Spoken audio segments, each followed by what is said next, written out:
All right, here we go with Lacey's Lutes.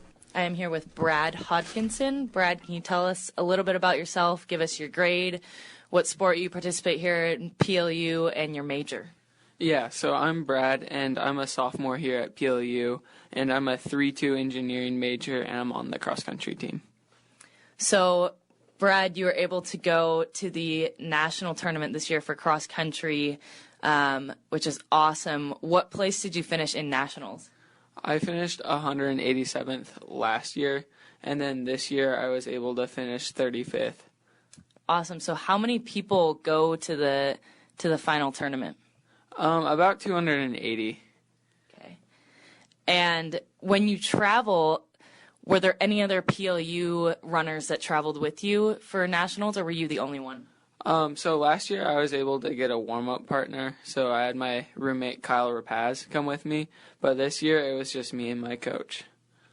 So what does a warm-up partner do? He just runs with me at before the race to help me warm up and get ready for my race, and then also just to hang out with, because we're usually down there for 3 days, so we'll go down there on Thursday, and so we're down there for quite a while. And I think I read that nationals was at Minnesota last year. Where was it this year? So it was in Wisconsin last year. Oh, okay. So close. Close. And then it was in Kentucky this year. Okay. And then both years we actually got to go to Minnesota as a layover for traveling on the airplanes. Awesome. So how far do you typically run in a cross-country meet? So usually the normal distance is 8,000 meters, which is about 5 miles. It's a typical cross-country race. And what was your best time this year? 24:49, I think. I'm not too sure. Do you remember your time at nationals? 24:55 or something like that. Okay. Which is just under 5-minute mile pace. So I guess the route of the race can kind of affect your time and your mentality, whether there's hills or anything like that. What was that like at nationals? So yeah, the terrain can definitely affect the race, and so at nationals it was really flat and there wasn't very many hills, so it was pretty fast, and it was actually pretty cold on the day of the race and windy, so that can affect the race. And we're all kind of dying to know what you think about during your race. I don't know, your mind just kind of wanders, so a lot of times you're thinking about the race and just what do I do next, am I in good position? And so definitely at the national meet, that's all I was thinking about. I kept counting the people in front of me to see what place I was in, to see if I was in that top 35 or I was starting to fall out of that top 35, and so that was what I usually think about. So kind of going off of that, what do you think is the most crucial part of a race? Staying mentally tough and just being prepared for anything. So if you fall, being ready to get back up right away and just staying strong mentally. Mm-hmm. And is the beginning, do you want to? Is it really important to get off to a great start, or is the finish kind of where you save that last bit of energy and push through?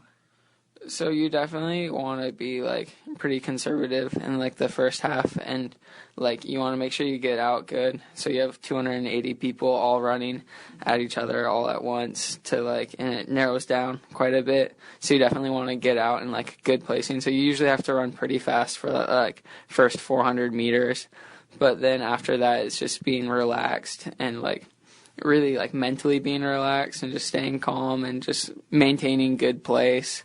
And then you just wait, and then towards the last half of the race, it's time to pick it up and start passing people, and then that last 400 meters or last 800 meters is everything you got. Mm-hmm.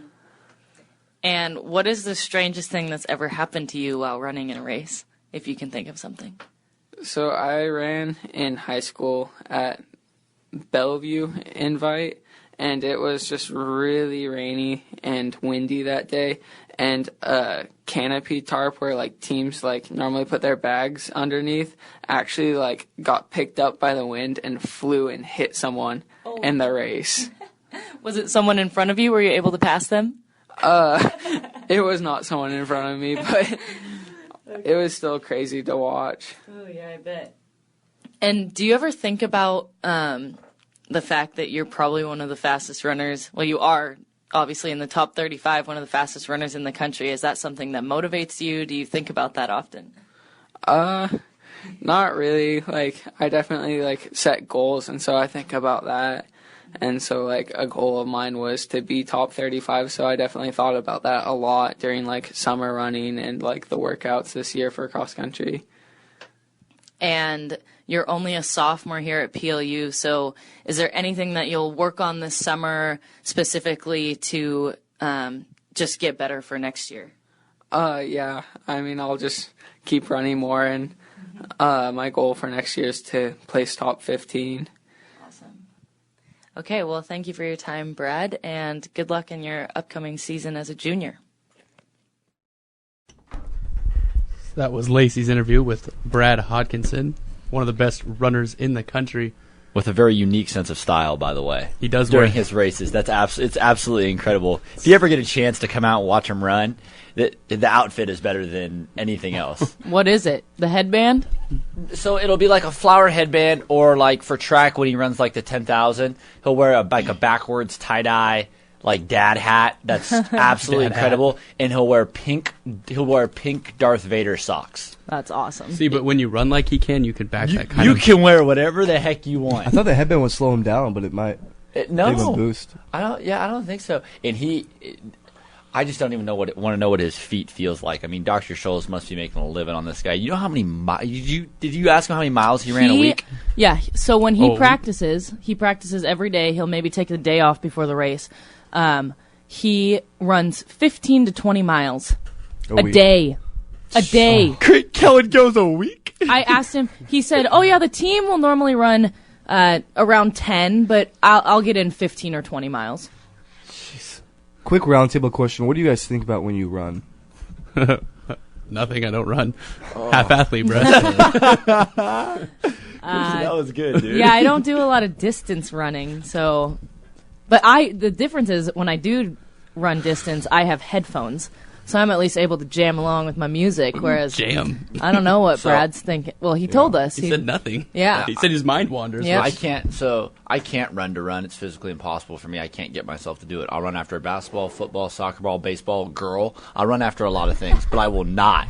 I repeat myself, will not run to run. And that's what's crazy about these long distance marathoners and the people who do the Ironman and stuff. You're not allowed to have music in your ears when you do it. So, like, what do you do by like mile 4? Like, you're just listening to your heartbeat and the sound of your breathing and your body sounds? That's crazy. My mind would, like, go insane. Mm-hmm. I think I could run maybe 1 mile if there's like a donut dangling in front of me. Maybe. You go carrot and stick routine? 1 mile. Well, Lacey, thank you so much for the interview. Great job as always.